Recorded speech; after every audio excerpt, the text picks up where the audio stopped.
So, welcome one and all. I'm Jerry Vladimiro Mahmoud, but you probably already know that. And the person I'm with today is... Okay, so I'm Lady Dianne Madrid. So I'm the Department Chair of IABF Accountancy. Okay, so hello everyone. So, can you please tell us a bit about yourself and how you got to this position in the first place? Okay. So actually I started teaching in University of Santo Tomas because I'm an alumna from that school. So I entered FEU in 2013. That was June 2013 as a full-time faculty member. Then I became a part-time faculty member at some point. Then I was appointed as a coordinator, then an associate department chair, and right now I'm handling the position of department chair for 2 years already. So in total, I'm with FEU for around 11 years. Oh, that's impressive, but with pleasantries out of the way, let's start with the interview. Okay. So, for the first question, what does leadership mean to you? For me, leadership is about serving people.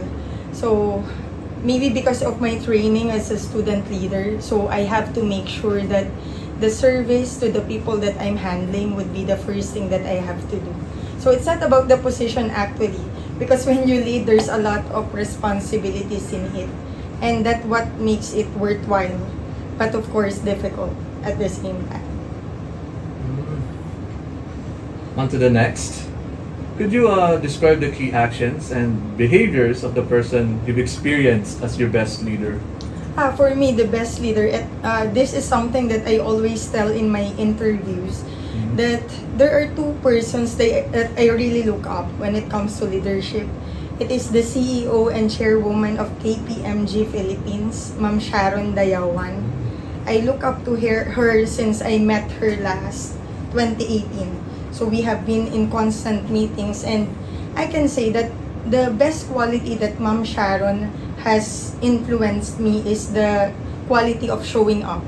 So I have seen the KPMG team having some fun runs, some events, and so far when I see the post, Ma'am Sharon is always there, and that is something that I want people to realize about me, that I always show up. So in instances that JPIA has an event, I have to make sure I have to be there. So the value, the quality, the characteristic of showing up.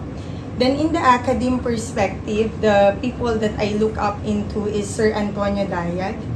If you know him, he is one of the founder and one of the owners of RESA, the Review School of Accountancy. He has been my mentor as well, okay, in the academe when I was starting teaching in UST, because I started teaching in UST way back 2011. So what I admire about Sir Dayag and what quality I really look up to him is the quality of he trusts the new faculty members, and he wanted to train us that time. I would remember one instance when I was still a new faculty in UST. Actually, he called me in a conference room and he taught me how to teach. He's asking me, "Lady, what's your topic already in advanced accounting?" Then I told him, "I'm in partnership." So he taught me how to teach it. So imagine that a senior faculty giving that time to a junior faculty, a new faculty. It is something to me, and it made an impact to me. That right now when I'm already in my position, I still reach out to my new faculty members as well. Okay? Replicating what Sir Dayag did to me. Because for me as a new faculty, I need someone to look up to. Well, that's very insightful to hear, right? But let's move on to something much more philosophical. Would you say that leaders are born or are they made?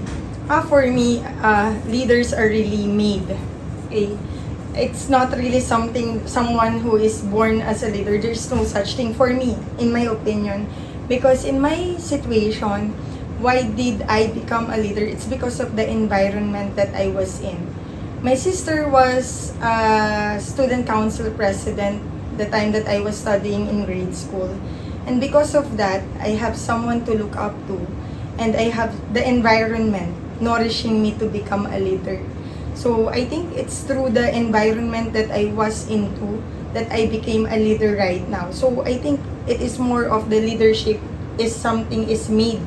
It is nurtured by the environment. And if you study psychology, most of the things that are happening to us, it is not really innate. The things that are innate is only roughly 10% of what am I. But what will I be would be 90%. That is something nurtured by the environment around you. Okay. Okay, so for the next question. Okay. So for you, ma'am, what is a role model, and in what ways are role models important for aspiring leaders? As I have told you a while ago, I have my mentors, I have my sister. So I think role models are really very important, especially on the qualities, on the values that you will be taking into. Because let us say, I have Ma'am Sharon, okay, as a role model. That's why I also get what is the best quality that I see in Ma'am Sharon. Okay, Sir Dayag as well. I have the role model in him when it comes to the academe. So I think role models are necessary for your formation of values and character. So they are really important in that aspect. And for you, ma'am, what is the one thing that you have learned from each of your role models? Like one thing. One thing, Just Ma'am one. Sharon showing up, Sir Dayag mentoring the new faculty members, my sister being firm in her decisions. Yeah. And my father, I would like to mention my father because I have learned from him how to be calm in the difficult situation. Something that the faculty members are observing from me, that whenever there are problems in the department, I remain calm. Because a calm mind, my father would always tell this one to me, a calm mind tends to think faster. Yeah. Well, that's fascinating, but on to the next question. What can leaders do to help others in the organization to see the future or see their vision for what they want to do for the company or organization? Yeah.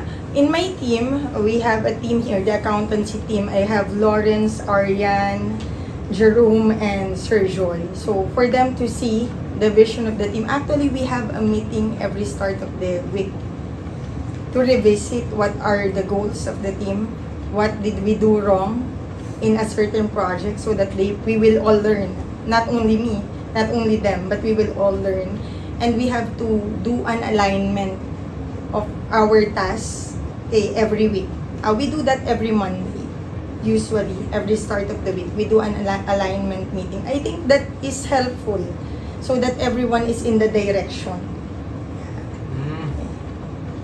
Well, it is truly vital, but for you, ma'am, what are some of the actions you can take to create a climate for change and encourage risk-taking for your compatriots and subordinates? For my subordinates, if you can notice, if you visit the IABF Accountancy Facebook page, normally I assign a project that is owned by them.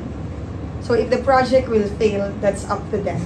So I think giving them a project, trusting them a project, and trusting them a project would actually make them more accountable for something. So I think that's a risk for me if I assign a task to a certain person and let him or her do it on his own or her own. Like for example, Sir R.M. Lasso and Sir Lawrence Romasanta is now handling a project, the CPA Academia. So that's an online library. That's something new for our students. So I let them do everything in there. They might consult with me from time to time, but I let them own it. Because in that prospect, if your boss is actually trusting you some project, that is something that you have to feel good about. Because not all bosses would do that. Some bosses would tend to micromanage. That's not me. Yeah. So, on the topic of, letting your subordinates fail and letting them take risks, would you just let them fail, or would you take a more proactive approach in guiding them to their task? Yes, maybe let's use the term let them commit mistakes. Yeah, because if they don't commit mistakes, they won't learn and grow. I would believe in that, but fail totally no, because the moment I hand a project to them, I already have plan A, B, C, D up to Z. Meaning when you are already at this position for some time, you already have the vision. What are the possible mistakes? What are the possible loopholes? So you already have in mind the solution. So if they will create a mistake, I know what to do next. Okay? But letting them create or commit mistake is part of growth as a person. So again, I don't pamper them that much. That's why I let them handle a specific project. And then sometimes if they create a mistake, we meet ASAP. And then ask them, oh, what made you commit that mistake? So what's the next thing to do? So I let them think of a solution actually for their mistake. And if they don't have any solution in mind, that's the time I interfere. But I do not interfere right away. Because sometimes if they make mistake, that people would want to bounce back also. And how do they bounce back? By creating a solution to their committed mistake. Yeah, that's the time that you let people commit mistake but learn from their mistake, then resolve their mistake. Okay? Because if they will be resolving their own mistake, that is something that is also an achievement for them. That yes, I committed a mistake, but my boss let me correct my mistake. And if you will ask me if I get mad to them, because that's the normal reaction of the bosses, they get mad whenever there is a mistake. Yes, I get mad. I let them feel it so that they will have a memory of it na I don't like this to happen anymore again. But maybe I'm just mad for a minute, then after that, let's talk over. We have to resolve it as a team. Yeah, so in my team, I value teamwork. But of course, independently doing a project. So, the next topic of leadership development, what do you think are the 3 things that can be done to really improve leadership? Leadership. Number 1 is, okay, so I'll change my answer from the previous interview, yeah. Okay, so number 1, I think the first thing that you have to understand, to improve your leadership, number 1, find good mentors around you. Remember this, that mentors are not gods. Kasi sometimes that's something that people misinterpret, that when you look at a mentor, that is also a human being. Not everything that person is doing is all good. So just select the best quality of a mentor. So like for me, I have met a lot of people in the industry, in the academy. And they are all good in aspects, but not good wholly. Like me, I'm not also perfect. I have also blemishes on the side. So I tell my team that you only get the best quality that you can get from me, but not all. Because mentors are not gods at all. Okay? Number 2, always have a goal. Okay? Because leaders, when you have a goal, you tend to improve. And that goal must be challenging goals. Yeah. So meaning, it is something that you have not done in the past. So again, you have to set goals that are not yet done in the past but are realistic. Okay? And number 3, always have in mind that the position that you are handling is only temporary. So meaning, if you are given 6 months to be a department chair, you must do whatever that you can to improve the department that you are handling. That's why we have launched a lot of things this week. There are 2, the CPA Academia, and number 2, the Firm Connect, wherein we will help the senior students to apply for their internship program. So those are the things that we want to do as a team, because I always reiterate to them, we only have 6 months in this semester. So better we have to do everything that, or 5 months, no? We have to do everything that we can to help the students. Because that's something that you don't see. We always think, because our students are hardworking. The accountancy students, they are hardworking. That's why I am reminding the team, we have to be hardworking as well. Because hardworking students deserve a hardworking department. Okay? So that's it. So number 1, find mentors. Number 2, set goals. Number 3, remember that your position, your time is only limited. So you have to make an impact. Okay? So that's how you improve leadership. Okay, for the same topic of leadership and team development, what would you say is the best way to motivate your team to better team performance? I think the best advice for this one is know how to listen. Yeah. As a leader, there is a misconception that you tend to decide. You will be the final say as always. No. You have to open your ears as always. Sometimes in a team, there is someone better than you when it comes to IT. So me, I'm not a techie person. So I asked my team to think about it. So we want an online library.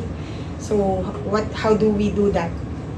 So it's someone from the team who really initiates the SharePoint webpage. Okay, so it's RM. So then Lawrence is the one good with PubMat. So he's the one doing the PubMat now for the IABF Accountancy page. So again, for you to motivate the team, they must see that they have the value in the team. So how do we do that? By listening to them. Because if they know that you won't listen to them, they are not motivated to suggest anymore. But if they know that you will listen to them, that's the time they are more excited to bring ideas on the table. Yeah. Well, let's go a bit personal. How would you balance work and your personal life? Yeah. I think that I'm a master of that because I'm a mother. Yeah, I have a daughter. She's already on her grade 3, so she's 8 years old. So I think I balance it well because I cannot work up to this point if I don't know how to balance things. And how do I do that? By having a good support system at home and in school. Meaning, my team here would understand that I'm also a mother. So if ever there's an event of my daughter in her school, I have to attend it. But I make sure it won't coincide with my work in here. Then same with at home, they know it, that if there is something happening in the school that I have to attend to, I have to go to the school. Even on Saturdays, if there are emergencies, I have to go here. So I think letting them know that everyone is a priority, letting them know your work, especially my daughter, she knows my work. Yeah, because I have to explain to her that I have kids at school too. I have 1,400 kids in school. So she has a sibling here in the school in FEU. And I would remember one moment when I was actually deciding to resign in my position last July, I think, before her birthday. I asked the advice of my daughter. I asked Amara if I can now resign from work because I've been handling the management position here for 5 years already. So, you get a bit tired, of course. But she told me, she's a mature kid. She told me, Mommy, how about your kids in FEU? How would they feel if you will leave the position? And how's your... and she asked me a funny question. How's your table in the office? You will leave the table? Then I get to think about it. And she told me, Mommy, it's okay. Don't worry about me. Just balance it. Every weekend, your mind. Then Mondays to Friday, you can be with FE. And that's the support that I get from them. That's why work-life balance for me is something easy because of the support that I'm getting. Yeah, especially if I travel internationally. Normally in a year, I travel thrice or twice. It's okay because everyone understands what I am into. Yeah. So, for one of our final questions, how would you describe your leadership style? Yeah, I think it's not yet perfect because I have yet to learn a lot of things. Not because I'm in this position already for quite some times, I'm already doing things perfectly, no. But for me, the leadership style that I have is servant leadership. You can ask my teammates. I'm not a bossy type of leader. I don't tend to give commands, no. During our alignment meeting every start of the week, they know it. I also have a task of my own. Then I have to update them. I'm already done with this. So that they will feel that there's no boss in here. That's why when they are asking me, let me speak in Tagalog, Ma'am, ano pa pong iuutos nyo? Sabi ko, walang utos dito. We have our own task in here. So I have a task for the team, you have a task for the team. So that's how we work here. So I think it's more of servant leadership and impactful leadership. That's why we have in the accountancy department right now the advocacy project, the coinvocacy. We have launched it also last October, and I am in connection with the different student leaders across the orgs. Yeah, so ayun, impactful leadership and servant leadership. Okay. Well, that's all the questions for today, but do you have any quotes, any final remarks for our viewers? So I think this one is a good platform. So again, I would like to thank everyone for interviewing me. So my only message would be, never be afraid to lead. But before you are a leader, you have to remember what are your goals, what are your values, and make sure that the values that you have will always be non-negotiable. Meaning the honesty that you have, it must be non-negotiable. Especially with our profession, we are accountants. Especially with you you want to be CPAs. So make sure that you have that values in you. So in FEU, we have the core values. That must be your starting point. Then along the road, when you are building your career, through your mentors, there will be values that will be added. So let it be added to you. And let that be your non-negotiable. Because when you have the values, I would always assure you that you will have the success that you have. And remember to have an impact to the people that you are yet to meet. So make sure that when you do a conversation, people will learn, people will actually strive to be better in their field. So again, thank you so much for this opportunity, and you do well in the accountancy program. It's not easy. It's not easy. It's really difficult because the accountancy profession, it's a diamond.